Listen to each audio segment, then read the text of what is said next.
उकलाना विधानसभा क्षेत्र की राजनीति में गांव बिठमड़ा एक बड़ा महत्वपूर्ण रोल अदा करता है। गांव बिठमड़ा में होने वाली राजनीतिक गतिविधियों पर सभी राजनेताओं और राजनीतिक दलों की निगाहें लगी रहती है। इस क्षेत्र में बिठमड़ा व सूर्यवाला दोनों गांव की एकता की मिसाल भी दी जाती है। गांव बिठमड़ा और सूर्यवाला से चली राजनीतिक हवा किसी भी राजनेता का कैरियर बना भी देती है और कैरियर बिगाड़ भी देती है। इसीलिए बिठमड़ा गांव को सभी राजनीतिक दल बहुत अधिक महत्व देते हैं। राजनीतिक दृष्टिकोण से ताऊ देवीलाल परिवार की पार्टियों का हमेशा ही इन दोनों गांव ने सहयोग किया है।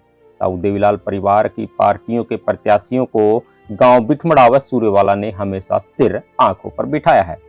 वहीं अगर बात करें अनूप धानक की, तो इन दोनों गांव ने अनूप धानक की जीत में बड़ा योगदान दिया है। अनूप धानक उकलाना विधानसभा क्षेत्र से दूसरी बार जीत दर्ज करके राज्य मंत्री बने हैं। राज्य मंत्री बनने के बाद अनूप धानक ने पासा ही पलट दिया, क्योंकि जिन लोगों ने तन मन धन से राज्य मंत्री की मदद की थी, उनको दरकिनार करते हुए राज्य मंत्री ने गांव बिठमड़ा के उन लोगों को खास महत्व देना शुरू कर दिया जो कि 2019 के विधानसभा चुनाव में उनके साथ नहीं थे, जिसको लेकर गांव बिठमड़ा में राज्य मंत्री अनूप धानक के प्रति लोगों की नाराजगी लगी और गत दिनों सोशल मीडिया पर एक पोस्ट आई जिसमें संभावना जताई गई कि 2024 के विधानसभा चुनाव में गांव बिठमड़ा भी पासा पलट सकता है और गांव बिठमड़ा कांग्रेस पार्टी का एक तरफा समर्थन कर सकता है। इस पोस्ट के बाद राज्य मंत्री अनूप धानक का बयान आया जिसमें उन्होंने माना कि गांव बिठमड़ा ने हमेशा उनका साथ दिया है।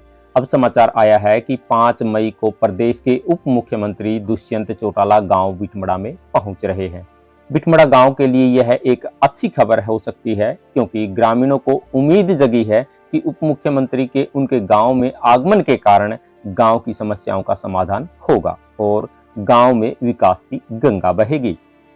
कुछ लोग तो कह रहे हैं कि राज्य मंत्री अनूप धानक को 3.5 साल बाद बिठमड़ा गांव की याद आई है। शायद उन्हें 2024 का विधानसभा चुनाव दिखाई दे रहा है। वहीं कुछ लोग कह रहे हैं कि राज्य मंत्री को गांव बिठमड़ा की याद तो आई, चाहे देर से ही आई है। लोगों का मानना है कि विधानसभा चुनाव में अभी 1.25 साल से ज्यादा समय बाकी है और इस दौरान गांव बिठमड़ा में विकास कार्य होते हैं तो अच्छी बात है, और अगर इस दौरान भी गांव में विकास कार्य नहीं हुए तो गांव बिठमड़ा पासा पलटने में माहिर है और लोग कभी भी पासा पलट सकते हैं।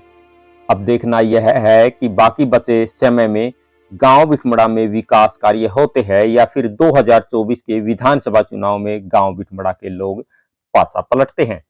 दर्शकों, आपको यह रिपोर्ट कैसी लगी, इसके बारे में कमेंट के माध्यम से सभ्य शब्दों का इस्तेमाल करके जरूर बताइएगा। और हाँ, अगर आप इस चैनल पर नए हैं तो चैनल को सब्सक्राइब जरूर कर दीजिएगा।